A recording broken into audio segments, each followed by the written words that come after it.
This is our Hurricane Sandy adventures at the beach. Sandy Adventures in Howard Beach, and it's pretty thick out here with some fog.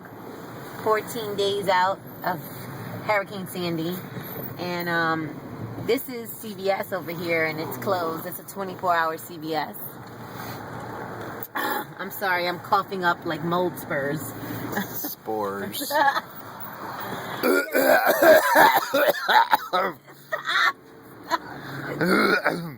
gotta do it again. That wasn't a good one. What do you mean? Like cleaning your nose? We're gonna put this on the video.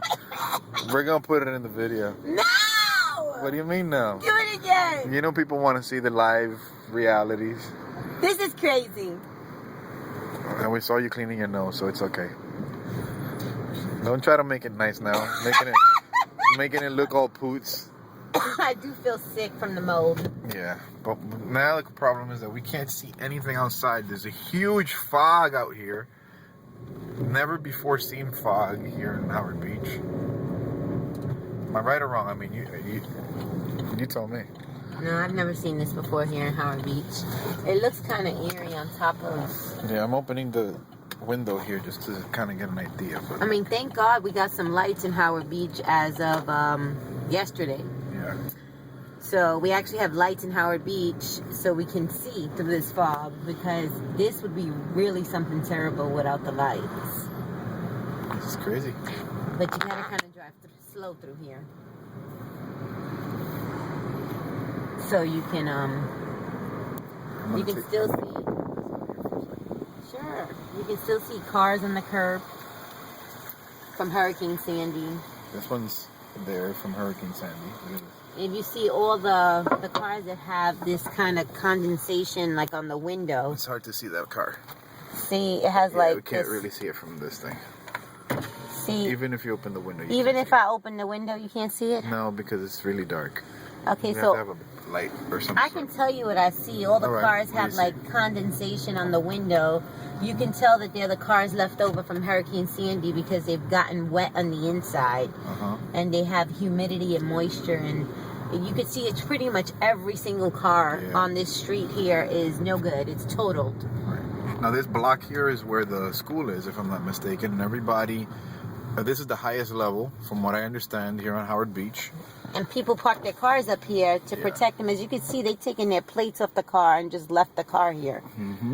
For insurance companies to come and pick it up. Along with mine, I've lost 3 cars during Hurricane Sandy. A Lexus, 2012 Hyundai Sonata, and a Ford Bronco, the O.J. Simpson car. But as you can see, everyone's just kind of taking off their plates. Because Geico, you see they write like different insurance companies are coming to pick up these vehicles. They get towed every single day. So all these vehicles that you see left on this street, every single one of them are Hurricane Sandy aftermath. It's really incredible to see a whole community lose everything that they own in their house along with their vehicles. And cars are really important here in Howard Beach because the train station is very far, and it was actually closed down till today. Today was the first opening of the A train in Howard Beach, which is now the last stop of the A train going to Far Rockaway, because that one will be closed for several months. And I think they brought the Howard Beach one because the air train goes there. Right, that's I think exactly that's the reason why that's the last one. Right, it's the last stop because of the air train, you're right. But we're excited to have the Howard Beach train station open. Yay. And the bus is running in Howard Beach again. Woohoo! So this is 14 days out, and we actually have a train in Howard Beach. But even with the train, people like myself who live by the water, you have to drive to the train station to get there, because it takes a half an hour walk, and if you add that with a long commute, it's quite challenging to get to work in New York City. So a vehicle is really important. But even now, during Hurricane Sandy aftermath, you need a vehicle to get your basic needs, because you don't have a refrigerator and you have to buy food daily, because you can't really store anything at home.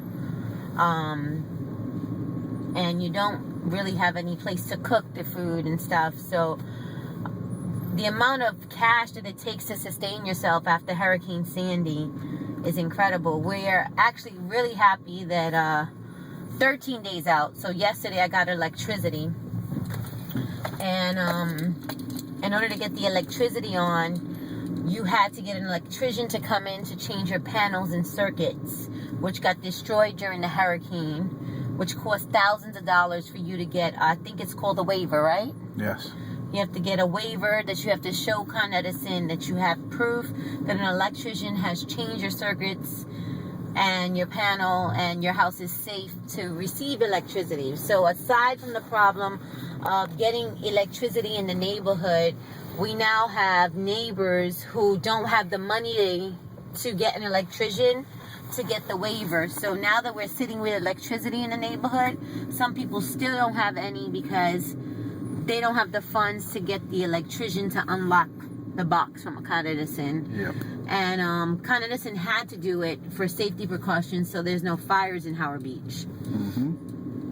So that's understood, but I think that what is so messed up, and I don't want to have to think of all the negative stuff, but it's like, why has most of this hurricane aftermath been so capitalistic? Like, people are trying to commercialize on the aftermath. What do you think about that? Well, unfortunately, Briefly. Unfortunately, people are capitalizing because I'm assuming the electricians don't get as much work as they're now getting for Hurricane Sandy, and gas stations definitely are not getting as much customers as they're getting right now because of Hurricane Sandy. And unfortunately, people are capitalizing on an opportunity.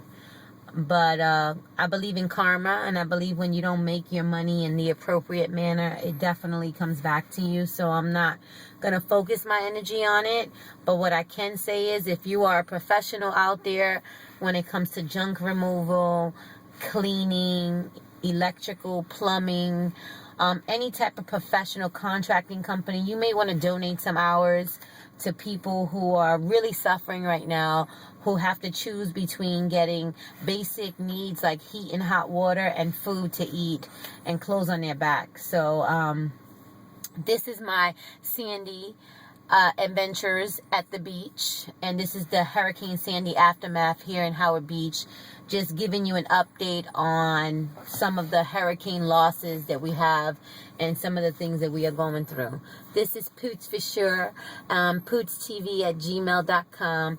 You can email us for any questions, and you can subscribe to us on YouTube for Poots for sure. Poots. You're cute.